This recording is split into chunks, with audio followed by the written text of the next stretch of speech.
আমি স্থপতি Utsho Zaman, group of architects and thinkers. আসসালামু আলাইকুম, আমি স্থপতি মোহাম্মদ রবিউল ইসলাম। আমি এবং উৎস আমরা দুইজন group of architects and thinkers থেকে এই প্রজেক্টের লিড হিসেবে আমরা আজকে প্রজেক্ট এক্সপ্লেইন করব। এই প্রজেক্টের নাম বোন। বোন বেসিক্যালি একটা থাই ওয়ার্ড, যেটার মানে হচ্ছে অ্যাবভ, উপরে। তো আমরা আসলে যখন প্রজেক্টটা শুরু করি তখন আমরা এই শব্দটাকে ডিফারেন্টভাবে একটা ইন্টারপ্রেট করার চেষ্টা করলাম। আমরা বোন শব্দটাকে আক্ষরিক অর্থেই সিলেট আসলে যে জিনিসটা আমাদের মাথায় আসে, চা বাগান এবং হচ্ছে ফরেস্ট। তো আমরা এই রেস্টুরেন্টটা ডিজাইন করার সময় চিন্তা করলাম যে রেস্টুরেন্টে ঢুকে যদি আমার একটা ফরেস্টের একটা এনভায়রনমেন্ট বা একটা ফিলিংস আসে তাহলে খুব ভালো হয়।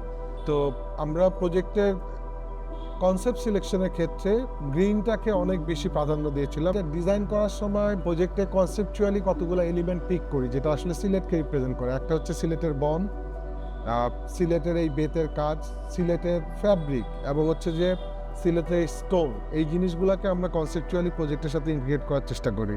2 নম্বর হচ্ছে যে রেস্টুরেন্ট স্পেসে আমাদের এখানকার যে কালচার হয়ে গেছে যে কমার্শিয়াল বিল্ডিং হওয়ার কারণে আমরা রেস্টুরেন্টে ঢুকে আসলে একটা ইনকিউরিয়াস স্পেসে চাই। তো আমরা আসলে চেয়েছিলাম যে ট্রানজিশনটা একটা খুবই স্মুথ একটা ট্রানজিশন হোক যে কোনো রেস্টুরেন্টে। মানে আমি যখন রেস্টুরেন্টে ঢুকবো তখন যাতে আমি একটা ফরেস্ট লাইক এনভায়রনমেন্টের ভিতর দিয়ে রেস্টুরেন্টটাতে এন্টার করি এবং হচ্ছে যে বসলে সিটির যে ক্যাওস, সেই ক্যাওসটা চোখে না পড়ে প্রচুর গ্রিনারি এবং লাইট আমাকে প্রথমেই হিট করবো ওই জিনিসটা। এখানে যখন আমরা প্রথম সাইটে আসি তখন সাইটের কন্ডিশন এমন ছিল যে এখানে একটা লেভেলে ফার্নিচার এক্সিস্ট করতো। তো সেই ফার্নিচারগুলোকে আমরা চাইনি যে ডিসকার্ড করে দিতে, ওগুলোকে আবার নতুন করে ওটাকে একটু মডিফাই করে যাতে আমরা আমাদের ওভারঅল এনভায়রনমেন্টের সাথে জিনিসটাকে মেলাতে পারি, সেইভাবে জিনিসটাকে যাতে ডেভেলপ করা যায়। সেইটা ডেভেলপ করার ক্ষেত্রে কি করা যায় যে আমরা যেই এলিমেন্টগুলো বা যে ম্যাটেরিয়ালগুলো পিক করছি সেইগুলোকে কি ইউজ করা যায় কিনা। এটার সবচেয়ে বড় এক্সাম্পলটা হচ্ছে এখানে চেয়ারগুলো আগে যেরকম ছিল সেটা ছিল পুরাটা আগে প্যাডেড ছিল, এটা ডিজাইন অন্যরকম ছিল। তো আমরা এটার সাথে কেইনটাকে ইনকর্পোরেট করলাম। আবার একটা ওয়াল আমরা ডেডিকেট করলাম হচ্ছে শিলপাটার জন্য। বিল্ডিংয়ের এলিমেন্ট বা কনস্ট্রাকশন এলিমেন্ট হিসাবে ট্রান্সফর্ম করে ইউজ করার পেছনে আমাদের একটা বড় টাইম গেছে। শিলপাটাকে চিকন করা, হ্যাঁ, মণিপুরি ফ্যাব্রিক একটা ইম্পর্টেন্ট অ্যাসপেক্ট ছিল।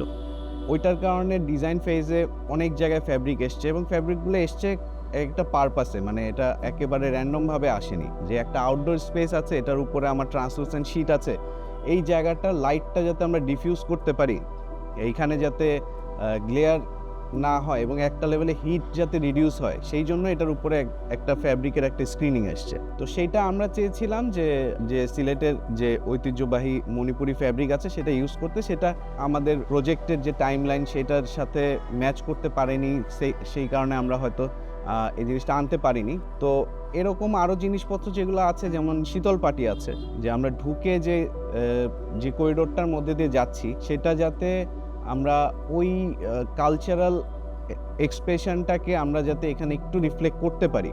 তো সেই করিডোরটাকে আমরা শীতল পাটির যে সিলিংটা আছে সেই সিলিংটা দিয়ে আমরা এই স্পেসটার মধ্যে ঢুকছি।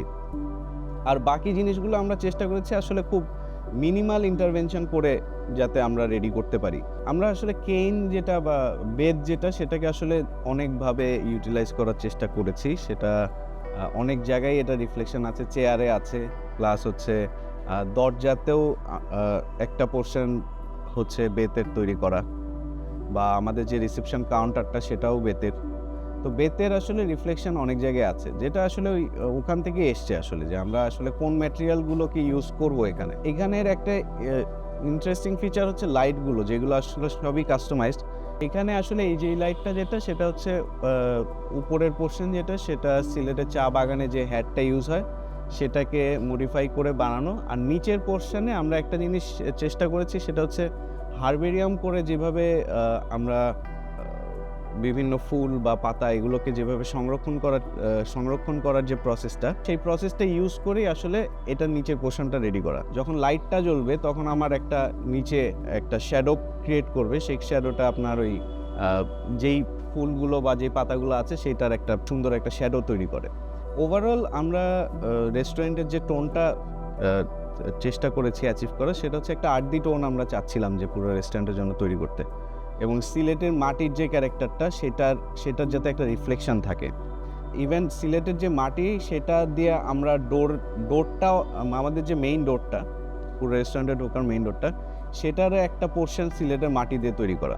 ডিজাইন ফিলোসফিতে আমরা বিশ্বাস করি যে সব জিনিস আসলে ইন্ডাস্ট্রিয়াল প্রোডাকশন হওয়ার দরকার নাই, ওটা হিউম্যান হয় না, ন্যাচারাল হয় না। তো আমরা এই যে লাইটগুলো ডিজাইন করার ক্ষেত্রে যেমন নারকেলের ফুলের যে খোলসটা, ওই জিনিসটা ইউজ করা হয়েছে। এটা ইটসেলফ খুব সুন্দর একটা জিনিস, কিন্তু আমরা সবসময় দেখি যে এটা লোকজন ফেলে দেয়। তো এটা তখন আমার মনে হলো যে ওয়াই নট এটা আমি একটা ডিজাইনে ইউজ করি এবং এটাকে কোনোভাবে কাজে লাগানো যায়, কারণ এটা this is a beautiful object এবং এটা খুব লং লাস্টিং একটা জিনিস। আমি লোকাল পিপলের নলেজটাকে রেসপেক্ট করতে চাই, যে একটা সাধারণ মানুষ যেভাবে চিন্তা করে অ্যাজ এন আর্কিটেক্ট আমি আসলে জিনিসটা ওইভাবে চিন্তা করতে চাই। যেমন এই যে টেবিলটা হয়েছে, টেবিলে যে এখানে স্টোন আছে, এখানে দুটো স্টোনের ব্লক আছে, এটা আসলে সিলেটের নদীকে রিপ্রেজেন্ট করে। আমি যদি জাফলং দিকে যাই, নদী রিভার বেডে প্রচুর পাথর আছে, এর মধ্যে কিছু ছোট কিছু বড়। আমাদের রেস্টুরেন্টে বা ঢোকার যে রিসেপশন স্পেসের পরের যে স্পেসটা, এটা ডেলিভারেটলি ডিজাইন করা হয়েছে, কারণ আমরা সবসময় যখন কোনো একটা রেস্টুরেন্টে যাই, রিসেপশন স্পেসের পরে আমরা মেইন স্পেসে মানে ঢুকে যাই আর কি, এটার মধ্যে কোনো ট্রানজিশন থাকে না। তো আমরা প্রথমে ফিলোসফিতে আমরা যেটা বলতেছিলাম যে কনসেপচুয়ালি আমরা চাচ্ছি সিলেটের যে বনটা, ওটা একটা ফোকাস পার্ট। তো ঢুকার পরে যে স্পেসটা, ওটা আসলে একটা জঙ্গল হিসেবে আমাদের তৈরি করার ইচ্ছা ছিল, বা ওটা আমরা চেষ্টা করেছি। আমি বলবো না আমি একদম 100% আমরা সফল হয়েছি।